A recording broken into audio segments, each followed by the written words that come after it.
De hecho, Apocalipsis 1, en el versículo 1, deja establecido, y leo, esta es la revelación de Jesucristo, que Dios le dio para mostrar a sus siervos lo que sin demora tiene que suceder.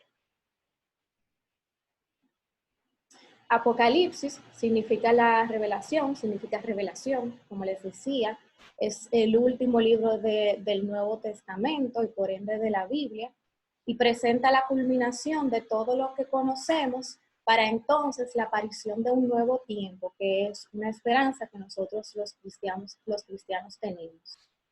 Entonces vemos la revelación de la plenitud y la gloria del Hijo de Dios, y se nos presenta cómo el Señor va a cumplir con todo lo que Él ha dicho que haría. El autor es Juan el Apóstol y se presenta así tanto al inicio como al final del libro. Apocalipsis 1:1 dice, Jesucristo envió a su ángel para dar a conocer la revelación a su siervo Juan. Y también en Apocalipsis 22:8, ya casi terminando el libro, también Juan se presenta diciendo, yo Juan soy el que vio y oyó todas estas cosas, confirmando su autoridad. Recordemos un poquito quién era Juan. Juan era el discípulo amado de Jesús, era una figura importante en la iglesia primitiva, tenía mucha autoridad para los cristianos.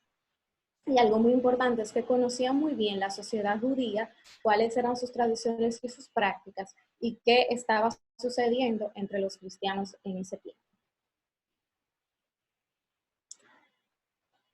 El libro de Apocalipsis, yo personalmente identifico dos destinatarios, un destinatario directo que eran las 7 iglesias de Asia, lo podemos ver en Apocalipsis 1:4, donde dice, yo Juan escribo a las 7 iglesias que están en la provincia de Asia, pero también en Apocalipsis 1:1 dice, para mostrar a sus siervos lo que sin demora tiene que suceder.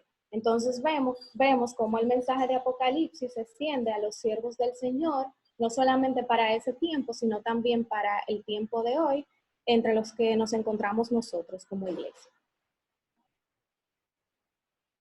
Hay dos posibles fechas de escritura, pudo haber sido en el 65 después de Cristo, cuando los cristianos eran perseguidos por Nerón, o en el 95 después de Cristo, cuando los cristianos eran perseguidos por Domiciano, pero independientemente de cuál haya sido la fecha, vemos algo, una característica importante, y es que en ese momento los cristianos estaban siendo perseguidos.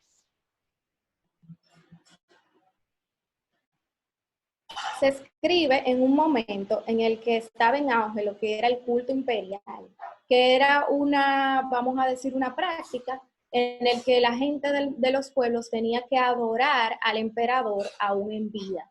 Y se les estaba pidiendo a todos los cristianos también que adoraran al emperador aún en vida. Entonces, los cristianos que se rehusaban a esta adoración, obviamente en obediencia al Señor, entonces estaban siendo perseguidos. Juan estaba en exilio en la isla de Patmos, por aquí, obviamente por sus actividades como misionero y por predicar la palabra del Señor. Pero lo que estaba pasando era que algunos que estaban dentro de la iglesia, algunos de los cristianos, querían que el evangelio se hiciera más contemporáneo. Es decir, que se dieran ante el culto imperial, o sea, que ellos pudieran asumir algunas prácticas del culto imperial para entonces evitar ser perseguidos. Entonces, por eso es que nosotros vamos a ver, o podemos ver en el libro de Apocalipsis, cómo se llama muchas veces a perseverar, porque había que terminar con esa cultura de querer que el evangelio fuera más contemporáneo. El propósito de este libro de Apocalipsis era alentar a los fieles a resistir firmemente a las demandas de rendir los cultos al emperador, como les decía anteriormente. También informar que la prueba entre Dios y Satanás es inminente, fortalecer a los que estaban perseguidos con las promesas y las bendiciones futuras, advertir sobre la perseverancia, resistiendo hasta la muerte, aun cuando la persecución iba a aumentar, y recordar que los cristianos estamos sellados y que cuando Cristo venga y el mal sea destruido para siempre, entonces nosotros entraremos en la eternidad de gloria. Las características de este libro es que es inspirada por Dios, como toda la Biblia, pero podemos confirmarlo en el capítulo 4, en el verso 2, donde Juan dice, al instante vino sobre mí el Espíritu y vi un trono en el cielo. Vemos en el libro de Apocalipsis el uso frecuente del número 7, que simboliza la plenitud, y también vemos un libro que es altamente simbólico. Para nosotros en nuestros tiempos, quizá interpretar las cosas que dice Apocalipsis no es tan fácil, pero es importante saber que el género literario del Apocalipsis era un género muy común en los tiempos y en la sociedad en la que se escribió, por lo tanto, no era tan difícil su interpretación. Como decíamos al principio, de muchísimas cosas que pudiéramos ver aquí en el Apocalipsis, hoy vamos a ver la revelación de Jesucristo y su obra a favor de nosotros. Hay un texto muy lindo en el capítulo 1, versos del 6 al 7, que dice, al que nos ama y que por su sangre nos ha librado de nuestros pecados, al que ha hecho de nosotros un reino, sacerdotes al servicio de Dios su Padre, a él sea la gloria y el poder por los siglos de los siglos. Amén. Miren que vienen las nubes y todos lo verán con sus propios ojos, incluso quienes lo traspasaron, y por él harán lamentación todos los pueblos de la tierra. Así será. Amén. Se proclama también en el libro de Apocalipsis una bendición, ¿verdad? Para el que guarda lo que dice en ese libro. Dice el capítulo 1, en el versículo 3, dichoso el que lee y dichosos los que escuchan las palabras de este mensaje profético y hacen caso de lo que está escrito, porque el tiempo de su cumplimiento está cerca. Vamos a ver si nosotros entonces podemos ser dichosos o bienaventurados al escuchar y hacer caso del mensaje profético que está en el libro de Apocalipsis. Lo primero que vemos en el libro de Apocalipsis, luego de que Juan se presenta y cuenta cómo llega a este mensaje que nos va a transmitir, es el mensaje a las iglesias. Vamos a estar viéndolo a grandes rasgos y sí me gustaría que ustedes fueran pensando cuál de estos mensajes impacta más su vida y que algunos de ustedes lo puedan compartir tan pronto terminamos de ver estos mensajes. La primera iglesia es la iglesia de Éfeso, lo vemos en el capítulo 2, versos del 1 al 7. Y el Señor elogia a esta iglesia por sus obras, por su trabajo duro y por su perseverancia y también por su rechazo a los falsos apóstoles que se estaban levantando en ese tiempo. El llamado de atención y la advertencia que Dios le hace a esta iglesia es que deben arrepentirse y volver a su primer amor, que habían perdido como ese primer amor, esa intensidad por el amor del Señor que se tiene al principio. Esmirna es la segunda iglesia y el Señor elogia sus sufrimientos, una iglesia muy sufrida. Y el llamado de atención y la advertencia que Dios le hace a Esmirna es que no tuvieran miedo, aunque estuvieran sufriendo persecución y cárcel, porque el Señor estaría con ellos y porque la promesa de lo venidero era aún mayor. Luego vamos a la iglesia de Pérgamo y el Señor elogia su fidelidad, aunque vivían en medio de una sociedad muy pagana. Dice la palabra que era la ciudad donde Satanás tenía su trono, textualmente lo dice. Y el Señor llama su atención y les advierte a que deben erradicar y no tolerar la enseñanza de las falsas doctrinas, que se estaba viendo un poquito en medio de algunos grupos. Luego tenemos la iglesia de Tiatira, donde el Señor elogia sus obras, su amor, su fe, su servicio y su perseverancia. Y les advierte y les llama la atención a permanecer en la sana doctrina y no tolerar las enseñanzas de los falsos profetas. Yo veo aquí un factor común y es perseverar en la sana doctrina, ¿verdad? Y rechazar a los falsos profetas y las falsas enseñanzas. Y eso quizás fue llevado en ese momento a esas iglesias de Asia, pero yo pienso en nosotros también cuántas falsas doctrinas no están surgiendo en estos tiempos y cuántos se están alejando de la sana doctrina para perseguir esas falsas enseñanzas. Entonces, quizá también nosotros debiéramos como asumir esas advertencias. Tenemos también a la iglesia de Sardis, donde el Señor elogia a unos cuantos que se mantuvieron fieles sin ensuciar sus ropas, y les llama a dejar la hipocresía y la falsedad, a despertarse y arrepentirse de sus malas obras. Luego tenemos a la iglesia de Filadelfia, y el Señor elogia su obediencia, su fidelidad, su constancia en guardar su palabra, aunque sus fuerzas eran poquitas. Y les advierte y les llama la atención a aferrarse a lo que tenían. Y la Odisea es la última iglesia, es la única iglesia de lo que no se encuentra, vamos a decir, nada que elogiar. Y el Señor llama su atención por su tibieza espiritual y su concepto desmedido sobre sí mismo. Tenían un orgullo grande, entendían que era una iglesia rica, que lo tenía todo. Sin embargo, no estaban siendo funcionales como iglesia en el servicio a la gente y en su adoración a Dios. Entonces, de estos mensajes que hemos visto realmente de manera muy breve, pero me gustaría saber si alguno de ustedes puede compartir cuál de estos 7 mensajes impacta más su vida y por qué. Yo no veo, así que Félix, si tú puedes, por favor, asignar la participación.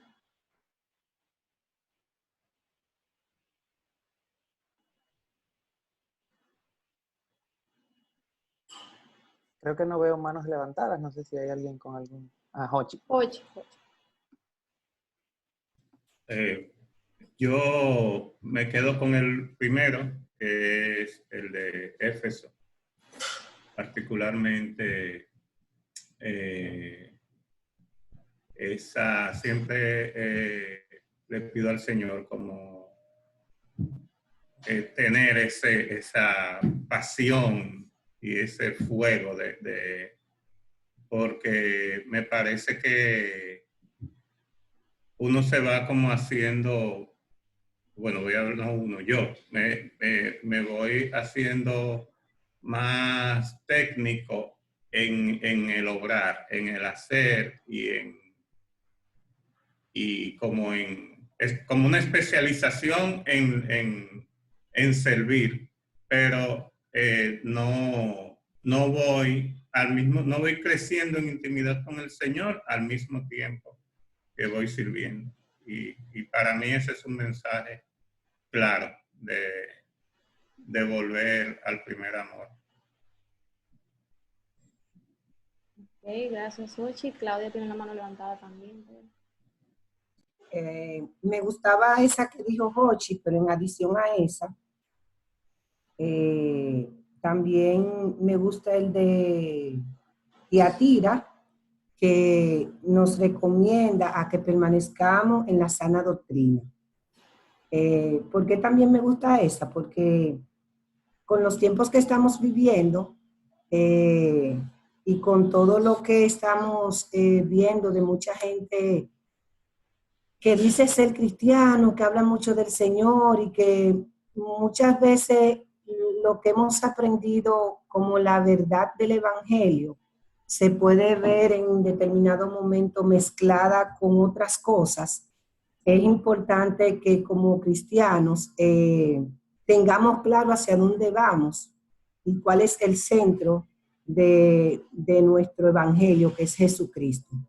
Entonces, esa me gusta también porque nos advierte sobre eso, porque imagínate, si no estamos claros en permanecer en la sana doctrina, en vano va a ser seguir un camino que no nos va a llevar a lo que cada cristiano está anhelando, que es la vida eterna. O sea, que me gustan esas 2, Éfeso y ya corroborando lo de Jochi y lo de Tiatira. Ok, gracias, Claudia. No sé si hay alguien más que quiera contarnos cuál de estos mensajes. Mami. Mami también. Ok, Mami, luego Loida.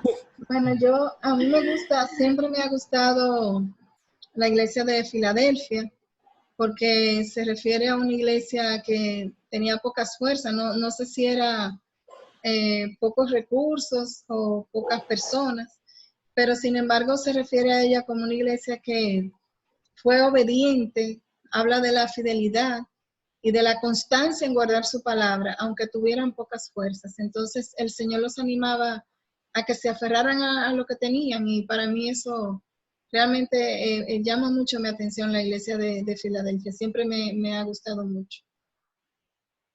¿Sí? Loida.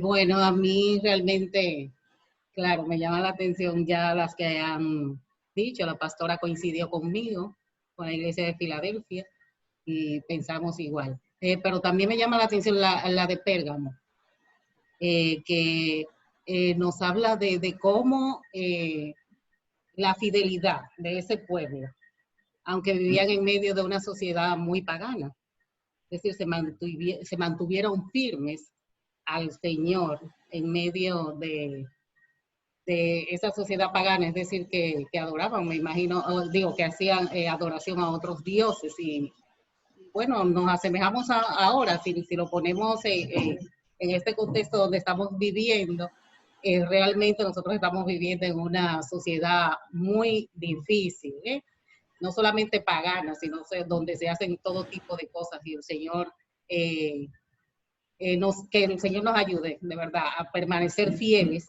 en medio de este tiempo, que es un tiempo tan peligroso. Dice que que deben erradicar y no tolerar las enseñanzas de falsas doctrinas, y sabemos que en este tiempo, cuántas falsas doctrinas se levantan por ahí. Tenemos que estar atentos y escuchar ese mensaje que así mismo como el Señor le envió a la iglesia de Pérgamo, también es para nuestros días. Amén. Por eso me llama mucho la atención ese mensaje de esta iglesia, la fidelidad en medio de cualquier circunstancia en que nos encontremos. Amén. Glenis, Creo que Perdón, Félix. Glenis tiene la mano levantada. Glenis y también después el hermano López. Coincido totalmente con Loida, la hermana Loida, porque era lo mismo totalmente que iba a decir, pero agregándole el adicional, en el caso mío personal, darle gracias a Dios grandemente por nuestra madre doña Belén, porque el Señor permitió que nos preparara para este tiempo en que vivimos en nuestros hogares con quizás otro tipo de doctrinas que lleven algunos de nuestros familiares, pero nosotros, con nuestra enseñanza, el conocimiento que el Señor ha puesto en nuestra mente y en nuestro corazón, poder no tan solo rechazar, con amor, claro está, no tan solo rechazar una doctrina que no son correctas, sino también poder poner nosotros nuestro ejemplo en la verdadera doctrina, porque muchas veces solemos confundir y acomodar el evangelio a nuestra vida. O sea, queremos permanecer y estar, pero acomodando nuestra almohada a lo que entendemos que debe de ser, no a lo que el Señor nos manda. Entonces, la iglesia de Pérgamo, esa doctrina, eso que dice ahí sobre la fidelidad, aunque vivían en una sociedad muy pagana, realmente, gracias a Dios le doy, y gracias a nuestra profesora, que siempre estuvo con nosotros ahí, enseñándonos, y por ese conocimiento que hemos adquirido, pues podemos distinguir, podemos ver lo que el Señor quiere de nosotros. Y también podemos enseñar y tolerar las enseñanzas correctas, no tolerar, como dice aquí, o sea, que debemos erradicar las enseñanzas falsas, erradicarlas, y nuestra familia también va asumiendo y va teniendo otro conocimiento de lo que es la verdadera doctrina. Muchas veces dicen de que, pero eso es bueno, y por eso me identifico mucho con lo de la iglesia de Pérgamo. Gracias, hermano López. No se escucha, hermano López. Yo creo que hay que quitar ahora sí. Me gustaría referirme a la advertencia o consejo que se le dio a la iglesia de Esmirna. Porque ayer, hoy y mañana habrá persecución.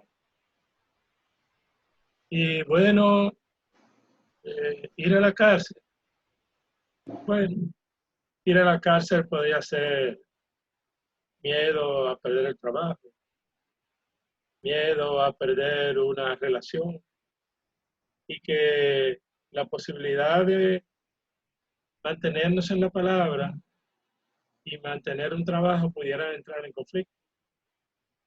O la posibilidad de mantenernos fieles a la palabra y tener algún beneficio, alguna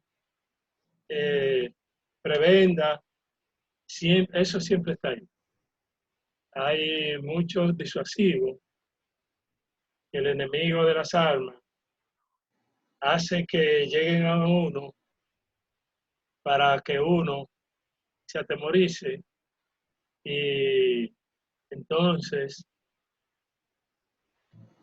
reniegue de la palabra. Este es un tiempo, y sobre todo ahora que hemos tenido oportunidad sobrada para reflexionar, que cuando salgamos de aquí, cuando volvamos a comenzar, vayamos con la disposición de que nada nos puede apartar del amor de Dios que es en Cristo Jesús. Gracias. Amén. Miren, hermanos, algo muy importante, y es que casi todos ustedes han hablado de mantener el primer amor, o de perseverar en la sana doctrina, o de no tener miedo, aunque suframos en medio de persecución. Sin embargo, es importante recordar que para nosotros lograr esto, nosotros tenemos que permanecer en el conocimiento de la palabra. La forma en la que nosotros no vamos a ser engañados, la forma en la que nosotros vamos a tener esperanza aún en medio de la persecución, y la forma en la que nosotros vamos a recuperar o a mantenernos en el primer amor, es en el conocimiento de la palabra. Por eso es que nuestra iglesia enfatiza tanto el estudio de la palabra a través de escuelas dominicales, a través de institutos bíblicos y a través de mensajes que son totalmente fundamentados en la palabra y totalmente cristocéntricos. Entonces, es mi deseo que si el Señor nos escribiera una carta, el Señor nos elogiara por tantas cosas y que su llamado de atención o su advertencia no tenga nada que ver con todo esto, porque nosotros hayamos trabajado para erradicar esas falsas doctrinas, para mantenernos en su primer amor y para tener esperanza en vez de miedo en medio de tanta persecución. Hermano Pedro levantó la mano. Ok, lo escuchamos, hermano Pedro. Sí. Perdón, hermano, escúchame.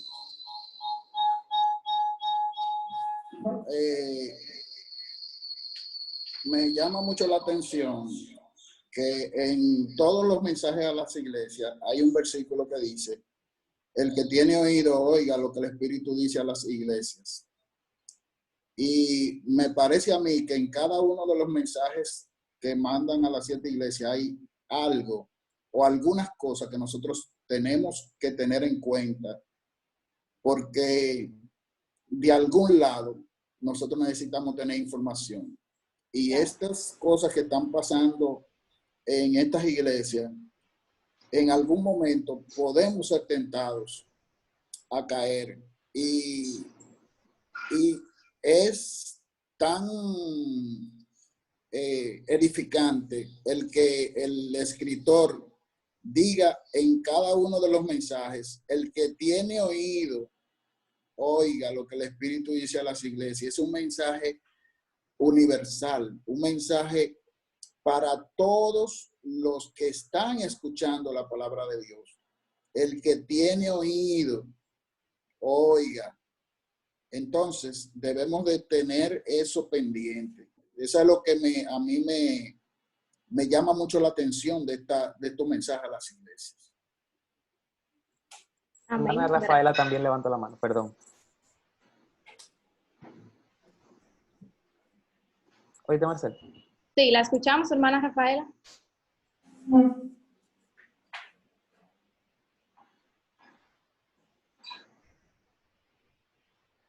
Está en mute, hermana Rafaela. ¿Y ahora? Ahora sí. Ok, me llamaba la atención el hecho de que nosotros como cristianos hemos aprendido que no debemos de buscar el elogio del hombre. Sin embargo, un elogio de Dios es algo que llena a uno de mucha satisfacción y uno se derrite. O sea, nosotros para poder lograr ese privilegio de que Dios pueda elogiarnos en algo, tenemos que permanecer fieles e imitarlo a Él en su fidelidad. Como decía Marcel, en el estudio de la palabra, para que podamos ponerla en práctica y podamos mantener esos elogios de Dios. La verdad es que yo me imagino Dios elogiando a nuestra iglesia y la verdad es que debe de ser un momento como de una adoración tan grande y que podamos entonces mantener ese elogio tomando en cuenta las advertencias que nos hace como iglesia. Solo eso. Amén. Bueno, vamos a seguir adelante. Entonces, luego que Juan da el mensaje a las iglesias, vemos a partir del capítulo 4, y vemos en el versículo 1 como un cambio. Y dice así: después de esto miré, y he aquí una puerta abierta en el cielo, y la primera voz que oí, como de trompeta, hablando conmigo, dijo: sube acá, y yo te mostraré las cosas que sucederán después de esta. A partir de este capítulo, hermanos, nosotros vamos a ver el juicio que el Señor tendrá para la tierra, para la humanidad, y vamos a ver cómo será la batalla final entre el bien y el mal. Pero llama mucho la atención que en este momento a Juan se le dice: sube acá. Y se pudiera hacer un paralelismo con la promesa que nosotros tenemos de ser arrebatados en un momento y ser llevados al cielo con el Señor antes de que venga ese juicio para la tierra que muchos conocemos como el tiempo de la tribulación. A partir del capítulo 4, ya Juan está viendo al Señor en el trono, se llama a sí mismo la visión del trono, y hay algunos personajes, se ve al Padre, que es el Señor que era y que ha de venir, que es eterno y que es inmutable. Pero también se habla de los 7 espíritus, que es el Espíritu Santo, en quien hay diversidad de dones y de operaciones. Y se presenta a Jesucristo, que estuvo presente desde el momento de la creación, como el primogénito de los muertos, es decir, que como Él resucitó, nosotros también resucitaremos con Él. Es el príncipe de los reyes de la tierra, a quien todos daremos cuenta. El autor, es decir, Juan, habla de que hubo relámpagos, estruendos y truenos, y esto lo que refleja es la majestad y el poder de Dios, de ese Dios que está en ese trono.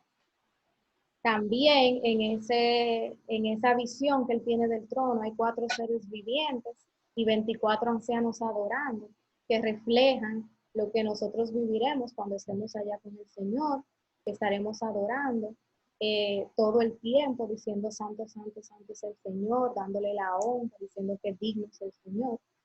Y esos 24 ancianos representan la iglesia de Dios, que están sentados cercanos a Dios con ropas blancas y coronas de oro. Las ropas blancas representando la pureza y las coronas de oro representando el honor que el Señor les ha dado a su lado.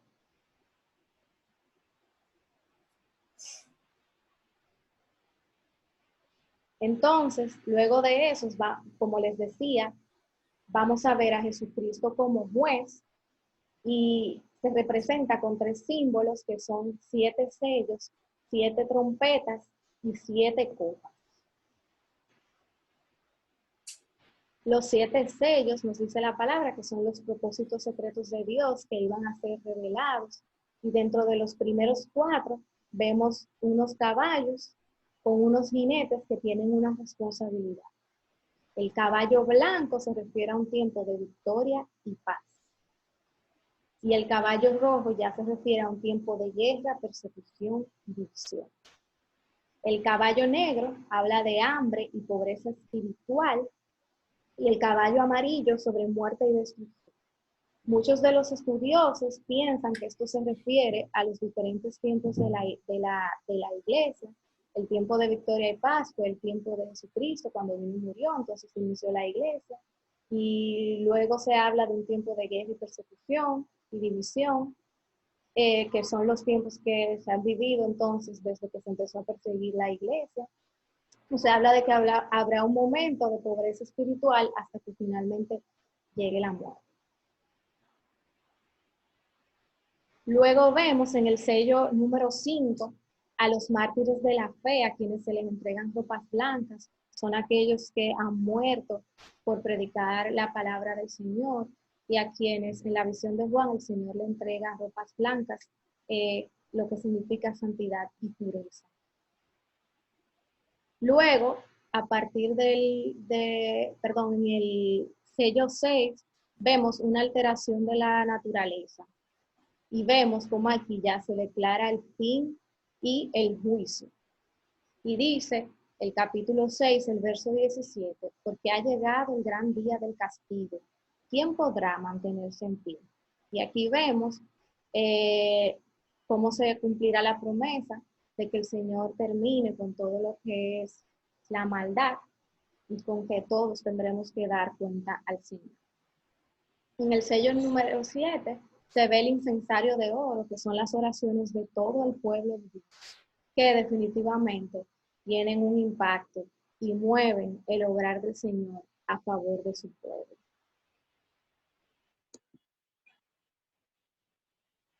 Luego vemos las 7 trompetas, las cuales también representan juicio sobre la vegetación, sobre el mar, sobre el agua limpia, sobre las luminarias y los astros. Vemos cómo va a aumentar la actividad demoníaca y cómo finalmente habrá un juicio para la humanidad para terminar esto con el fin que va a ser la instalación del reinado eterno del Mesías, que es lo que nosotros estamos esperando. Y ahí vemos en el capítulo 11, en el verso 15, como dice, el reino del mundo ha pasado a ser de nuestro Señor y de su Cristo, y Él reinará por los siglos de los siglos. Ahí vamos a ver cómo todo este mundo corrupto, que es todo lo que conocemos, como decíamos al principio, va a culminar para dar espacio a un tiempo nuevo y a una tierra nueva, que es la Nueva Jerusalén, como nos dice el mismo libro. Luego vemos las 7 copas, que también representan los juicios. Se relacionan mucho con las plagas de Egipto. Hay llagas malignas, el mar convertido en sangre, el agua fresca convertida en sangre, hombres quemados, el reino del mal en tinieblas, invasión y finalmente destrucción. Y fíjense que dice el verso 16, una advertencia para nosotros. Cuidado, vengo como un ladrón. Dichoso el que se mantenga despierto con su ropa a la mano, no sea que ande desnudo y sufra vergüenza por su desnudez. Que nosotros podamos ser esos dichosos que nos hemos mantenido despiertos con nuestra ropa a la mano. Entonces, miren, aquí vamos a ver a Jesucristo como Rey eterno.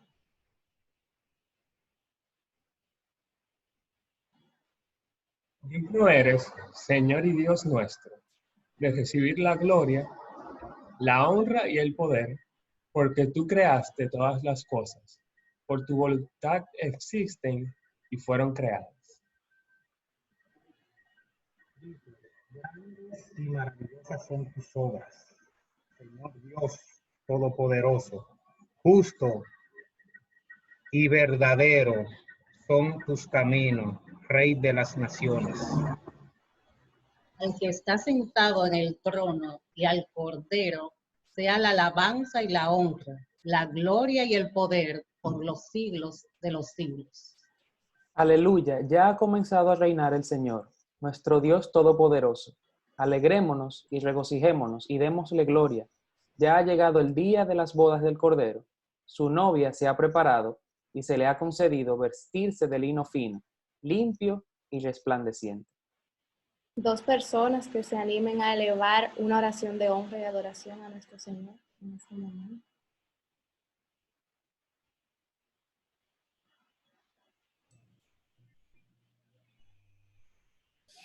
Te adoramos, Señor. Honramos tu nombre y te exaltamos. Porque todas las cosas fueron creadas por ti y para ti.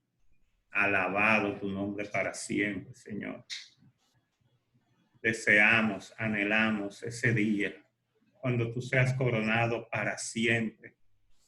Ya has sido coronado en nuestras vidas, Señor, pero toda lengua, toda rodilla se doblará ante ti, toda lengua confesará que tú eres el Señor. Gloria a tu nombre eternamente, para siempre, Señor. Te adoramos y te adoraremos. Gloria a ti, Señor Jesús. Amén. ¿Alguien más?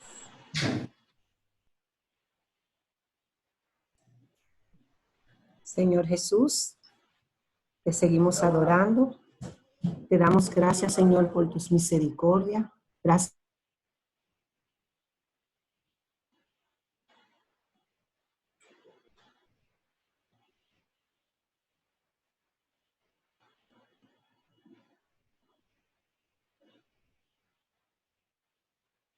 ¿Se cortó, tía Claudia?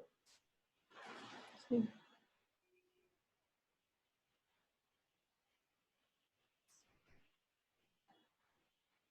Sí, al parecer se cortó, se fue la comunicación.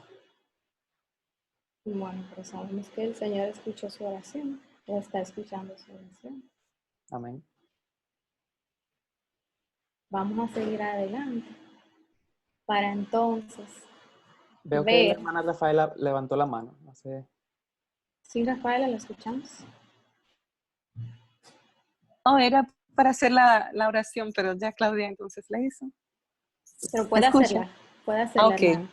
pues seguimos alabando y bendiciendo su santo nombre, dando gracias a Dios por estos estudios, dando gracias a Dios porque podemos seguir aprendiendo y cada día amarlo más, deleitarnos en su presencia.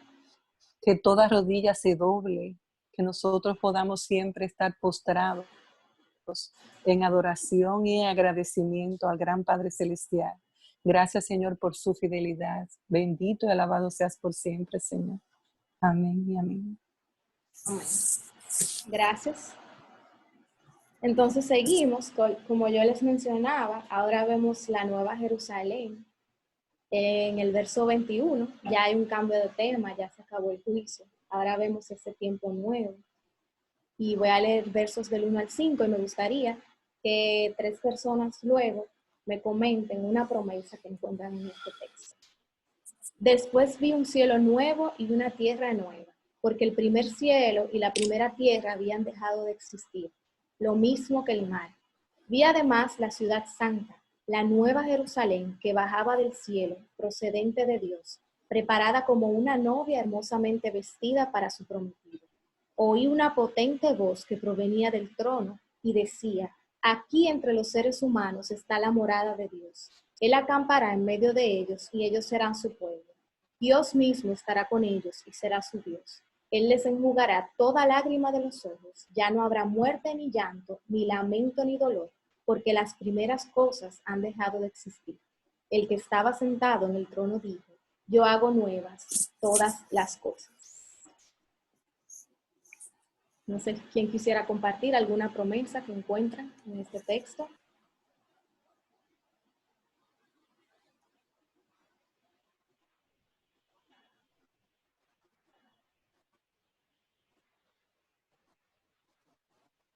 Él acampará en medio de ellos. ¿Me escuchan? Será su Dios y ellos serán su pueblo. Amén. Gracias, hermano. ¿Alguien más? Le escuchamos, Rafaela. Rafael. Sí, Él les enjugará toda lágrima de los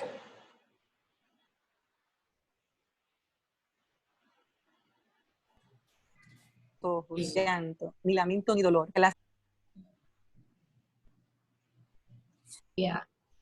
Hermosamente vestida para su prometido. Imagínense ustedes lo felices que uno se siente, los casados hace mucho tiempo, ese día preparado para esa boda.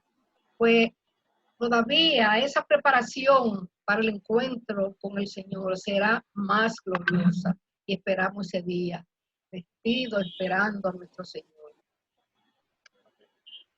Amén. Bueno, hermanos, ya terminando, vemos las advertencias en el verso 22. Voy a leer los versos 7 y del 12 al 14. Y dicen, miren que vengo pronto. Dichoso el que cumple las palabras del mensaje profético de este libro. Miren que vengo pronto. Traigo conmigo mi recompensa y le pagaré a cada uno según lo que haya hecho. Yo soy el Alfa y el Omega, el principio y el último, el primero y el último, el principio y el fin. Dichosos los que lavan sus ropas para tener derecho al árbol de la vida y para poder entrar por las puertas de la ciudad. El Señor viene pronto, que nosotros podamos ser hallados dichosos por mantener nuestras ropas blancas y por cumplir las palabras del mensaje profético. Para ya concluir, hermanos, Apocalipsis es la revelación de Dios en Jesucristo, de lo que Él quiere de su iglesia y de lo que Él va a hacer con su pueblo santo. El mensaje central de este libro es Jesucristo revelado, el Mesías o el Cordero inmolado, que ya ahora se presenta como Rey de Reyes y Señor de Señores, y que vendrá a pedir cuentas al mundo y a su iglesia. Que el Señor les bendiga. Amén. Amén. Amén. No sé si alguien quisiera agregar algo o no sé, el hermano López. Bueno, en el capítulo 6, comenzando, se presentaron unos caballos y obviamente unos jinetes. Ese primer caballo blanco, tengamos muy en cuenta que ese no es el de Jesús.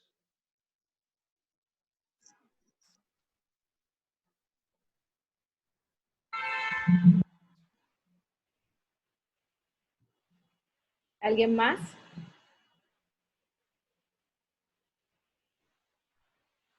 Loida quiere decir algo. Ok, bueno, leyendo el libro de Apocalipsis siempre me llama la atención o me encanta el capítulo 2, que habla de la mujer y el dragón. Veo ahí como la mujer, por fin, que fue engañada por aquella serpiente, ¿verdad? Al principio, y que aquí vence esa serpiente. Me llama mucho el versículo 6, dice, y la mujer huyó al desierto donde tiene lugar preparado por Dios para que allí la sustenten por 1260 días.